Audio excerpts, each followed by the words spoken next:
Vamos dar início, então, aos cases. Convido para subir ao palco Kellen Celal, Vanderlei Lerman, Jennifer Teixeira e, para mediação, convido Eduarda Savaia, Relacionamentos da Tecnopuc. Vamos dar continuidade, então, agora a uma parte um pouquinho mais expositiva, né, trazendo alguns cases com os nossos convidados aqui. Eu vou deixar para que eles se apresentem para vocês, né, também para a gente ter um pouquinho de agilidade assim no evento, que a gente já passou um pouquinho dos minutos aqui da programação. Então, eu vou convidar a Kellen. A Kellen faz a primeira? A Kellen, diretora da APQ Gestão para Sustentabilidade, que é empresa que fará o balanço das emissões de gases de efeito estufa da AB Carbon Conference, que será carbono neutro. Trabalho com inventário de gases de efeito estufa desde 2012, quando a ABNT, junto com o BID, eles foram em todas as capitais e treinaram consultores para começar a fazer a quantificação, e enquanto eles estavam se cadastrando junto ao Inmetro como organismos verificadores de inventário. Então, hoje, além de trabalhar com inventário, eu também trabalho como auditora de verificação para os inventários. Deixa eu ver. E o que é o inventário, né? Então, antes da gente pensar em metas de redução, ou será que eu tenho créditos sobrando que eu posso vender, ou eu vou precisar comprar créditos de carbono, o inventário ele é o primeiro diagnóstico. Ele vai mostrar onde que a organização está, em que pé está. Então, o inventário pode ser feito de um evento, como o de hoje, né? A gente sempre pensa no inventário assim, como o diagnóstico do impacto climático de uma organização, de uma empresa, de um evento, de uma cidade, como foi feito também do Estado, né? Em um determinado período de tempo. E o que seria esse período de tempo? No caso aqui do nosso evento, período de todo o planejamento, toda a emissão da Rita aí para lá e para cá, para planejar, para que tudo corresse bem, vai ser feito a neutralização das emissões diretas do evento. Depois vou falar um pouquinho também sobre o que é emissão direta e indireta. E para uma empresa, então, um determinado período de tempo, normalmente o período de 1 ano. A gente faz sempre o inventário da empresa e a empresa escolhe ter como o ano base, então, normalmente é o primeiro ano ou o ano em que a empresa tem os melhores dados, né, para a gente partir sempre, tem o ano base, então no ano seguinte a gente vai fazer a referência ao ano anterior e a gente consegue acompanhar, então, com esse diagnóstico, quanto a empresa emite de carbono, né, e para onde a empresa pode olhar, então, como metas. Então, quando a gente fala monitoramento, seria o inventário, é quantificar as emissões diretas e indiretas da empresa. O relato, né, mostrar, então, tornar público ou não, tem empresas que tornam público, se mostram transparentes, mas tem muitas empresas que estão fazendo seus inventários e como tudo ainda é muito voluntário, elas estão se antecipando, né, antes que seja realmente cobrado. A verificação, que para nós aqui no estado ainda é um pouquinho novidade, mas em outros estados, no Rio de Janeiro, por exemplo, o INEA, ele obriga de algumas empresas que façam o inventário e verifique por terceira parte. E aí a gente começa a falar sobre custo de carbono, descarbonização, mas o que eu queria trazer assim para vocês é sobre todas as oportunidades que o mercado de carbono tem e com os inventários também. O inventário, ele, então, é o primeiro passinho da empresa nessa gestão de carbono, é saber quanto emite, para depois estabelecer metas de redução, e daí tudo aquilo que a empresa não consegue reduzir, então a gente vai partir para compensação, né? E oportunidades para as empresas que estão começando de tem muitas empresas que têm medo. Eu vou fazer meu inventário, daí eu vou dizer que eu estou emitindo muito. E, na realidade, é o contrário, né? É ter a informação antecipada para poder gerir, então, todo o contexto da sua organização nessa parte estratégica. Já foi falado algo como imposto de carbono. Então, se surgir mesmo algum imposto, é muito importante que a empresa já tenha ciência das suas emissões, já faça verificação, né? Já tenha planos para não ficar fazendo sempre depois de ter alguma cobrança. E fico à disposição de todos. Acho que eu deixo. O tema inventário ele é muito amplo, né? A gente pode falar sobre emissão direta ou indireta da empresa, todos os escopos, escopo 1, escopo 2, escopo 3, já estão falando no escopo 4, o cálculo das emissões evitadas também. Eu não sei se eu já passei do meu tempo, mas fico à disposição para a gente debater mais. Eu vou dar continuidade, eu vou passar todos os cases e depois a gente faz uma conversa, eu acho que fica mais proveitoso para todo mundo. Vou convidar o Vanderlei para fazer uso da palavra. Ele é diretor da Lerman Agronegócios. Bom dia a todos. Sou Vanderlei Lerman, produtor rural. Também temos uma empresa que comercializa sementes e presta assistência rural. Queria fazer uma pergunta, tem produtores rurais aí na plateia? Quem é? Levanta a mão. Parabéns para quem veio. Questão, acho que do carbono, o produtor rural ainda tem um pouco de receio em relação a isso, mas eu acho que ele pode se beneficiar bastante. Nessa imagem, são 2 fotos da propriedade. Eu venho trabalhando num sistema chamado Sistema Paz, um sistema que eu estou criando voltado à produção, principalmente produção de leite, que seja de uma forma mais sustentável. Uma das principais atividades da produção de leite é o corte do milho para silagem. E uma das coisas que eu percebo dentro dessa questão de sustentabilidade é o quanto isso acaba prejudicando o solo no passar dos anos. Vocês têm uma imagem aí que mostra, né, quando é cortada a silagem, o solo fica totalmente descoberto. Pode passar? Quando a gente faz silagem todos os anos, né, tem a compactação, geralmente o produtor precisa revirar esse solo. E como já foi falado aqui, quando você revira o solo, a gente acaba liberando o CO2 para a atmosfera, além de prejudicar cada vez mais esse solo. Então, nós estamos trabalhando num sistema, né, onde possa ser utilizado a silagem e a gente continuar deixando cobertura no solo. Essa foto é da minha propriedade, nós fizemos silagem no mês de fevereiro, né, numa extrema seca que teve na região noroeste. Vocês podem ver que o milho ainda estava verde, né? Aqui nós temos o consórcio milho e braquiária, a braquiária também estava verde, eu consegui produzir alimento para o gado e ainda consegui deixar uma boa palhada no solo, bem diferente da foto anterior que eu mostrei. E aí eu fiz alguns testes lá, nos dias de maior calor. Eu usei um termômetro normal, que tem a máxima dele chega a 43 graus. Primeira imagem, eu fui num solo descoberto, logo ele chegou a 43 graus. Ele teria passado disso num solo com o sol batendo sem cobertura nenhuma. Depois, eu fiz a verificação dentro de uma lavoura de milho sem braquiária. Vocês podem ver o milho bem judiado. Também logo chegou a 43 graus. E depois, dentro de uma parcela onde eu tinha o milho com braquiária, ele chegou a 33,9 graus. A gente pode dizer que isso dá uma diferença mínima de 10 graus.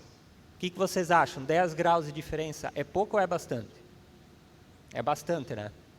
Então, a gente consegue, num sistema mais sustentável, deixar o solo mais fresco, e isso faz com que a planta aguente mais, os micro-organismos que estão nesse solo também aguentam mais.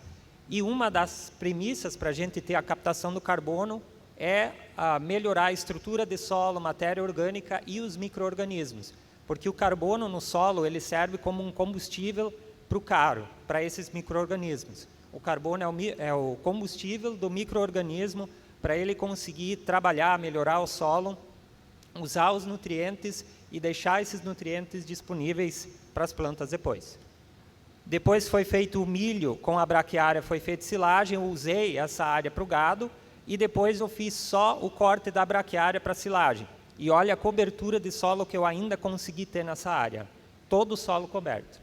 Logo depois que eu cortei a braquiária, eu pude colocar o gado em cima para pastejar, né? Então eu já estou entrando dentro de um sistema de integração lavoura e pecuária. Eu tiro a silagem, no mesmo dia eu já consigo colocar os animais para comer o restante desse pasto. Pode passar? Aqui é uma foto, alguns dias depois, a gente fez a sobressemeadura de inverno. Fizemos, diferente do que a maioria dos produtores faz, de usar só uma gramínea, nós usamos aqui 9 variedades diferentes. Aveia, azevém, trigo, ervilhar, nabo forrageiro e trevo, tudo semeado junto na mesma área. O uso de leguminosas dentro de um sistema, ele fixa nitrogênio, ele tira o nitrogênio do ar e fixa dentro do solo. Então, a gente consegue reduzir, com o passar do tempo, a quantidade de ureia utilizada, né? E a ureia libera o óxido nitroso, que também é um dos gases aí do efeito estufa. Do outro lado, nas duas fotos, uma eu mostro a quantidade de raiz que tem nesse solo. Hoje, se arrancar essas plantas de braquiária, tem uma camada de no mínimo 5 centímetros, que é como se fosse uma esponja, né, de pura raiz. E do outro lado tem os micro-organismos, né, os fungos, que já estão ajudando a decompor esse material. Pode passar? Nós também estamos fazendo um trabalho com microbaragens, buscando reter mais a água no corredor do gado que vai para o pasto, junta a água, e essa água então é retida dentro de pequenos açudes que vai infiltrando ao longo do tempo. Pode passar? Aqui eu tenho uma imagem do nosso pasto de inverno, né? Nós temos aveia com ervilhaca, então a gente produz volume, forragem de qualidade e ainda consegue absorver nitrogênio do ar e colocar ele dentro do solo. E na outra imagem é uma sobressemeadura também com nabo, ervilhaca, vários tipos de pastos junto na mesma área. Então o sistema PAS, que é pecuária e agricultura sustentável, ele tem como ideia reduzir custo para o produtor, aumentar a eficiência do sistema, né, porque a gente está produzindo e adubando ao mesmo tempo, e com certeza isso aumenta a geração dos créditos de carbono. Aqui em detalhe, os pontinhos brancos na ervilhaca são as bactérias que fazem a fixação desse nitrogênio. Pode passar. E a gente está trabalhando junto com a Rita na verificação de propriedades rurais para ver a geração, né, de carbono. E quando a gente ouve falar, a maioria das vezes, o pessoal volta à geração de créditos à área de floresta. Só que nós temos visto que, vamos pegar um exemplo, uma área de floresta lá do Acre que a gente fez, que na grande maioria da área nunca entrou uma pessoa dentro, 100% preservada. Tem de estoque no solo 220 toneladas de carbono por hectare.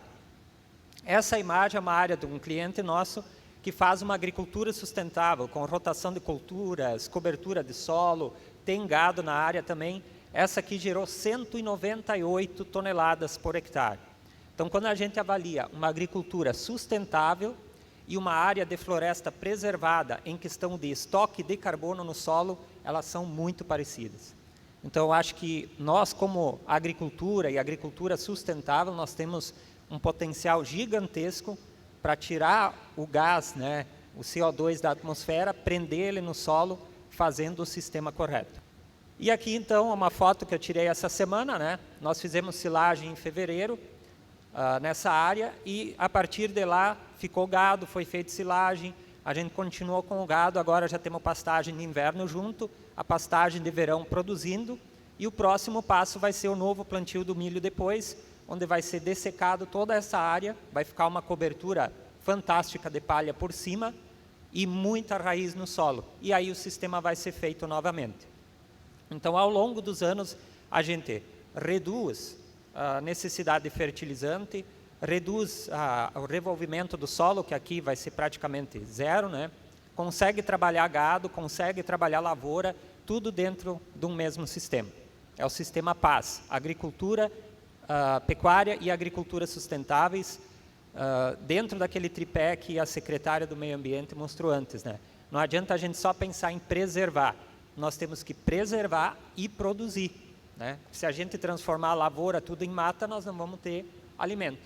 Então, é um sistema que é utilizado para produzir, ser eficiente em produção, economicamente e também na questão ambiental. Obrigado. Muito obrigada. A nossa última convidada de agora de manhã é a Jennifer Teixeira, desenvolvimento de novos negócios na BGI Brasil. Olá, bom dia a todos. Primeiramente, queria agradecer a B-Carbon pelo convite. É uma satisfação sempre poder, né, compartilhar um pouquinho do conhecimento que a gente tem aí para o ecossistema de uma maneira geral. Então, aqui eu trago algumas informações, algumas oportunidades, na verdade, né, de como alavancar as inovações sustentáveis dentro das empresas e corporações, né, com recursos financeiros. Nesse momento, nesses primeiros painéis, já foram levantadas algumas questões, onde a gente sabe que, para implementar ESG, né, na corporação, a gente precisa criar uma estratégia e, para implementar ela, colocar em ação, a gente precisa também pensar em como aportar isso dentro das empresas. Pode passar, por favor? Então, meu nome é Jennifer Teixeira, né? Sou engenheira ambiental, trabalho na BGI atualmente, tenho mais de 10 anos aí de experiência na parte de vendas, então faço uma venda mais consultiva, né? Trabalho na área comercial mais consultiva, na verdade. Pode passar. A BGI, então, fazer um briefing para vocês. É uma consultoria pioneira hoje no Brasil, tá? Especializada em gestão estratégica dos recursos financeiros, processos, ferramentas, focado na inovação em ESG. E inovação, quero, né, desmistificar isso, inovação não é só aquela coisa disruptiva, né? Mas a inovação traz tudo aquilo que é uma melhoria de processo dentro da empresa, né? Então, existe a linha do TRL. Então, assim, para os recursos financeiros, a gente consegue desde pesquisa avançada, né, até uma mais disruptiva, enfim, né? Então, são vários graus de maturidade, e em cada grau de maturidade a gente consegue fazer um match de oportunidades do que tem hoje existente no mercado nacional e internacional, né? A BGI Brasil faz parte do grupo francês Visiative. Então, hoje no Brasil nós temos escritório em São Paulo, Minas Gerais, Porto Alegre, agora no Caldeira, e também conseguimos apoiar as corporações, né, com oportunidades fora do Brasil, pois temos escritórios também em mais de outros 7 países. Então, assim, quando a gente fala de fomento, para apoiar e alavancar as corporações, não precisa só ser fomento nacional. Fomentos internacionais também estão à disposição, tá? Podemos ir para o próximo? Então, aqui, basicamente, é para passar para vocês um briefing de que, todo momento, a gente precisa fazer a gestão, né, para onde queremos ir, como vamos chegar, para fazer a implementação. ESG é transversal dentro das empresas, e a gente precisa pensar isso, não é uma área da empresa, né? A empresa, como todos, tem que estar alinhada com as metas, e para isso a gente, então, conversa ali desde o início, né, do início do pensamento, como a gente tem metas de oportunidade, aonde queremos chegar, como queremos chegar. Então, a gente traz aí metas de oportunidades. Daqui a pouco, se vocês têm interesse de um funding. Então, assim, são vários momentos que a gente consegue fazer esse apoio para vocês, tá bom? Próximo. Aqui, alguns dos nossos parceiros, né, mais focado aqui no Sul, a gente tem a Braskem, o Grupo DAS, Saque-Pague também, né? São algumas das empresas que nós apoiamos hoje a alavancar projetos, né, tirar aquelas ideias do papel. Então, aqui, a gente chega no nosso mapa de fomento e inovação em ESG, né? Ele é utilizado hoje até pelo Ministério da Tecnologia, onde a gente traz, então, assim, uma gama de oportunidades realmente, tá? Então, ali a gente tem desde os apoios financeiros indiretos, né, como a Lei do Bem, PIS/COFINS, Rota 2030, todos esses incentivos são importantes para serem utilizados dentro das empresas, tá? E muitas empresas ainda têm um mindset, nossa, mas o governo está dando uma oportunidade, será? Como a gente faz isso? Gente, aproveitem essas oportunidades, que isso é muito importante para que vocês consigam, né, criar mais competitividade dentro do mercado também, tá bom? Além disso, nós temos os apoios financeiros diretos, né, com recursos não reembolsáveis, né, alguns são tomadas de crédito, Os outros, pode passar para o próximo slide, que daí já mostra mais abertamente algumas, espero que vocês estejam conseguindo visualizar bem aí no telão, algumas das oportunidades que a gente tem hoje no mercado, tá? Esse mais focado no mercado nacional mesmo. Então, a gente tem FINEP, Embrapi, a gente tem BNDES, né, com créditos aí de carbono. Aqui são várias dos editais em aberto, ou então que tiveram em 2022. Por quê? Porque agora, em 2023, a partir de julho, agosto, que vão ser os editais, né, sem ser fluxo contínuo. Então, para isso, as empresas precisam já estar preparadas. O que a gente almeja? Para onde a gente quer chegar? Por que a gente precisa de algum recurso, né? Muitas vezes fazem o contrário, abrir uma oportunidade e vai ver, como é que eu posso colocar isso dentro de uma empresa? É o contrário que a gente tem que fazer. A gente tem que fazer a gestão, saber onde queremos chegar e aí sim ir atrás de um fomento que faça o match para aquela tomada de decisão. Próximo. Aqui hoje eu trago já alguns financiamentos, né, em linhas verdes que nós temos em aberto, tá? Então, realmente, assim, tem muitas oportunidades. São mais de 140 oportunidades em aberto hoje. Aqui eu estou pincelando algumas, realmente o meu tempo é curto, nem sei quanto que eu ainda tenho de tempo, mas, assim, para trazer, são grandes diferenciais. E quanto maior a oportunidade em ESG dentro da empresa, mais pontuação tu tem e é mais fácil de tu captar esse recurso. É importante que o quê? Que as empresas estejam preparadas para, quando abrir o edital, elas possam já estar com o planejamento, o DOC feito, e ir lá fazer essa solicitação, porque realmente é muito concorrido, tá?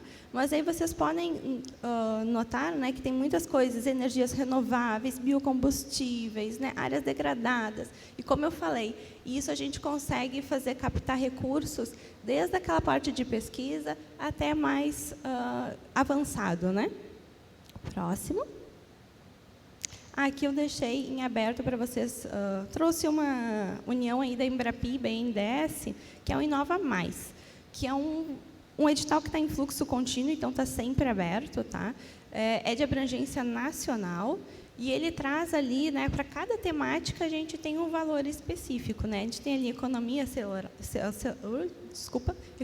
circular, materiais avançados, então, assim, isso vai para a questão de saúde, bioeconomia, novos biocombustíveis, transformação digital aliada a essas temáticas, né?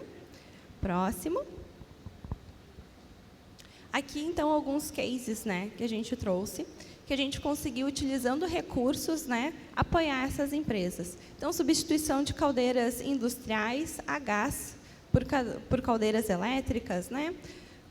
Consumo de energia reduzível para injeção e queima de compostos de autoclave, fazer do eixo ambiente um grande eixo de diferenciação através de prestação de um serviço de otimização. Então, são alguns cases, uma pincelada mesmo do que a gente consegue apoiar vocês, tá bom? Próximo. Aqui, com as políticas nacionais, o que já trouxeram de benefícios, né? Mais de 1 bilhão ali na questão do Rota 2030, a Lei do Bem também, que é um grande incentivo dentro das empresas. E isso tudo que a gente está falando de incentivos é startup, é micro, é pequena, é média empresa, é grande empresa, não é só direcionado para grandes empresas. Então, tem que pensar num todo mesmo. Próximo.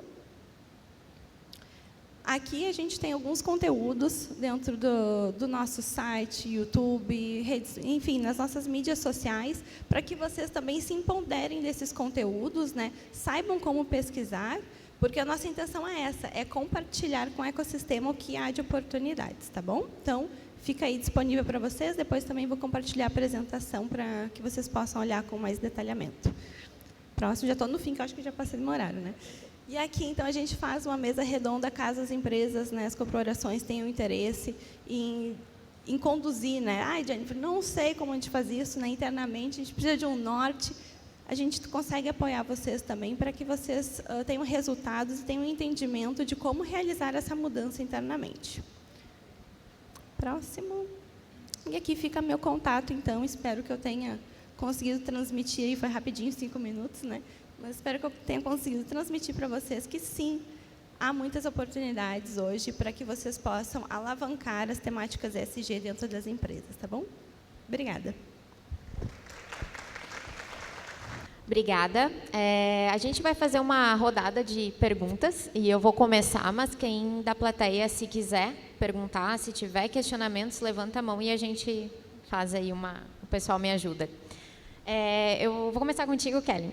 Eu queria que tu nos trouxesse muito da tua visão de quem te procura, qual é o mercado hoje que tu entende das empresas, né, falando em áreas que estão se preocupando com a medição, enfim, de entender mais e de começar a implementar.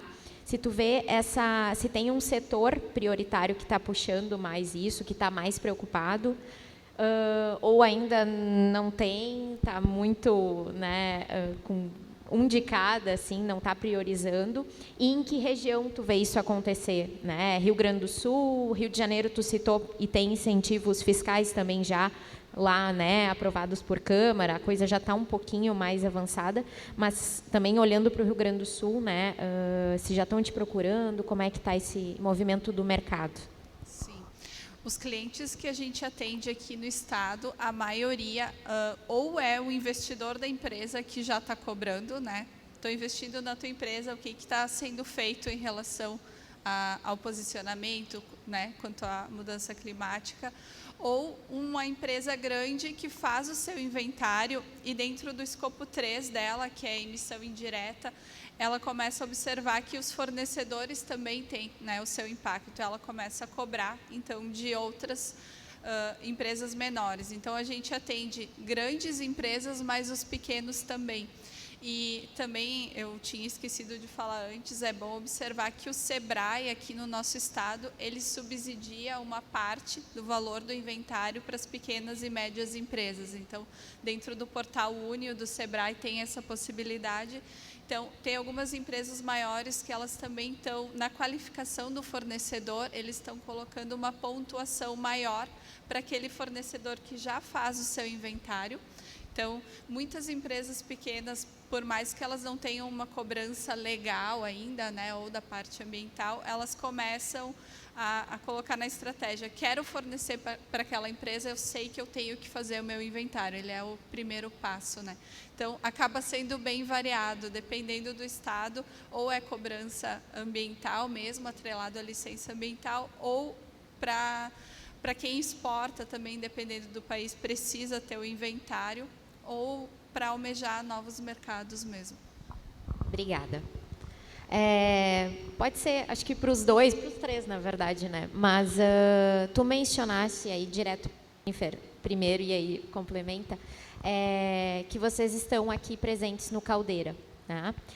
E quando a gente pensa no ambiente do Caldeira, no Tecnopuc, do qual eu faço parte, e outros ambientes tecnológicos, a gente tem muito um viés de startups, né? O Caldeira traz um viés de grandes corporates com startups, né? E por isso que vocês estão lá também como corporate, entendo dessa forma. E é uma movimentação agora que tem se falado muito, ESG, meio que é um boom, né? É a palavra da vez, mas já existe há muito tempo. Na verdade, a gente agora veio em ênfase, acho que mais a sigla, né? E tu falou, ela é transversal. Então, se tu pudesse me falar um pouquinho, o porquê estar aqui, porquê ele está no ambiente do Caldeira, e o quanto isso já tornou e propiciou o relacionamento com startups ou com grandes empresas, como que está sendo essa experiência, e muito focado no Rio Grande do Sul, como é que está sendo essa aceitação e essa visão de vocês, que já estão em outros países, né, e outros lugares do Brasil. Então, realmente, esse relacionamento, como é que está sendo essa receptividade? E, da mesma forma, para ti, como que tu está vendo a aceitação do que tu traz? Quando tu vai fazer as tuas apresentações, como tem sido esse aceite, né, do potencial cliente, mas de potenciais grandes empresas que podem vir a ser parceira, enfim. Como que tu está vendo essa recepção, assim, quando tu apresenta a tua solução? Então, hoje nós estamos no Caldeira, o Tecnopuc também é um grande parceiro nosso, né? Então a gente participa de vários eventos, a gente do celeiro principalmente. Então, realmente, assim, o nosso objetivo principal é disseminar o conhecimento para as pessoas. Então, assim, desde startups, então a gente vai, conversa, e realmente é um mundo de que as pessoas não têm ciência nossa, existe essa possibilidade, existe esse recurso? Né? Então, é complexo também entender os editais, tem uma certa complexidade. Então, tem sido assim muito bacana, as empresas têm pedido muitos momentos para tirar informações, para entender, Jennifer. Mas é importante assim, entender o seu portfólio onde quer chegar, porque existem muitas oportunidades. Não adianta, me manda o que tem. Não dá para mandar o que tem, porque tem muita coisa. Tem que mandar o que tem sentido. E para isso a gente tem que sentar e conversar. Então, realmente, assim, tem sido muito bacana a abertura com as empresas, como eles têm sido abertos também, né, a entender esse mundo, a querer. A gente tem uma plataforma, a Gere, que depois, caso alguém mais tenha interesse, né, pode entrar em contato comigo, a gente fornece gratuitamente o acesso, onde lá estão várias dessas oportunidades. Então, a própria pessoa pode dar uma busca, porque lá a gente coloca o resumo, o que atende, de quanto que é o projeto, se é de 2 milhões, 20 milhões, 120 milhões. Né? Então, assim, o importante, o primeiro passo é saber que tem recurso para apoiar. Né? Que a gente precisa alavancar esses projetos, tem muita ideia bacana. ESG é uma temática já há muito tempo falada, né? Eu fiz engenharia ambiental, entrei em 2009, né? Então já era uma coisa que começava a se falar, e aí depois ainda tomou, e agora assim que eu vejo que realmente o pessoal está entendendo que isso tem que fazer parte da empresa. E não é só do setor, criar um setor de meio ambiente na empresa. Não, isso é todas as áreas têm que estar em comunicação para que os projetos possam ser implementados e para que aquela ação, aquela empresa realmente tenha um diferencial, né, e até competitivo, não digo só não, né, na questão de meio ambiente em si, assim, para o planeta. Né? Então, realmente tem sido bem bacana essa abertura. Bom, sobre o que você me perguntou, né, vamos dizer assim, oficialmente é a primeira vez que eu apresento esse projeto. Né? Eu quero agradecer a Rita por ter me convidado e dado esse espaço. Né? Eu já estou trabalhando com agricultura sustentável na minha propriedade, eu estudo isso, tenho formação na área, estudo isso há bastante tempo. E quando eu vi essa oportunidade, porque antes só se falava de créditos de carbono para áreas de floresta, né? E áreas gigantes, onde o agricultor familiar ele não se encaixa. E aí eu comecei a pesquisar, conversei com ela, né? E a gente começou a trabalhar um pouco nesse sentido. Eu uso muito redes sociais para divulgar, né? Então, o que eu vejo, como eu disse no começo, o agricultor ele ainda tem uma resistência grande quando se fala de carbono, porque para ele é aquilo que muitas vezes a gente vê na mídia, o boi é o culpado de tudo, né? E aí ele fica naquela situação, poxa, mas de novo a agricultura está sendo a culpada. Só que, quando eu conversei com a Rita a primeira vez, eu ainda brinquei com ela, disse, né, hoje não tem uma máquina para tirar carbono do ar, só a agricultura faz, ou a floresta, que também é agro no caso. Né? Então nós temos na mão um sistema muito bom para poder ajudar o ambiente, e eu acho que isso pode, pela primeira vez, retribuir o agricultor por um serviço ambiental que ele presta, que é fazer conservação de mata, de nascentes, né? E fazer uma agricultura sustentável dentro daquilo que a gente mostrou. Nós temos um desafio grande, que é convencer o produtor a fazer isso. Né? Muitas vezes, aquilo que é feito há muito tempo é o corriqueiro do dia a dia, e quando a gente leva o milho com braquiária, que em outras regiões já é algo usado há bastante tempo, mas no Rio Grande do Sul não é tanto. Quando eu fiz essa primeira vez na minha propriedade, mostrei, o pessoal disse, não vai dar certo, a braquiária vai tirar todo o nutriente do milho, o milho vai produzir menos. Só que o que a gente viu numa situação de estiagem severa como nós tivemos, enquanto que as lavouras de milho de vizinhos, que tinham na mesma época, estavam totalmente murcha, o meu estava verde. Ele queimou de cima para baixo com o sol. Né? Eu brinco, ele virou feno de cima para baixo, mas de baixo para cima ele estava verde. Então a gente viu o quanto essa associação de culturas é favorável para a cultura e para o solo em si. Essa área que eu usava, nós fizemos silagem muitos e muitos anos, sempre safra e safrinha, tirando tudo. E agora, em questão do plantio lá de setembro até agora, a diferença que a gente vê no solo quando arranca uma planta e vê a raiz, vê como o solo está mais fofo, diferente, é uma coisa assim fantástica. Então, vendo isso num longo prazo, com certeza dá um resultado muito bom. E um recado que eu quero deixar também, tem muita gente de empresas aqui, né, que vai se interessar futuramente ou vai precisar comprar os créditos de carbono. Olhem também para a agricultura sustentável, né? Procurem créditos também gerados por agricultores que têm o CAR em dia, que preservam as áreas e que plantam ou que têm gado de corte ou gado de leite dentro de um sistema sustentável, que saem daquela agricultura convencional. Eu acho que isso é muito importante. Como eu disse antes, a gente tem que preservar, né, mas tem que produzir alimento. E o alimento produzido dentro de sistemas sustentáveis, ele também, com certeza, ele é mais rico do que um alimento produzido num sistema convencional. Então, essa é a principal mensagem que eu quero deixar para vocês. Eu sou do Tecnopuc, o Parque Tecnológico Científico da PUC-RS. Lá a gente tem um hub, que é o Celeiro, que é um hub voltado para o agronegócio, SG. Também temos uma vertical de impacto. Então, fico super à disposição para conectar tanto com corporates, potenciais empreendedores, startups, ouvir quem tem uma ideia, quer tirar do papel, contem conosco, assim também como a Jennifer, que está no Caldeira, que é um ambiente super pulsante para quem quer pensar em inovação e conexões. E, claro, os amigos aqui, né, que estão super à disposição para compartilhar a experiência. Obrigada a todos.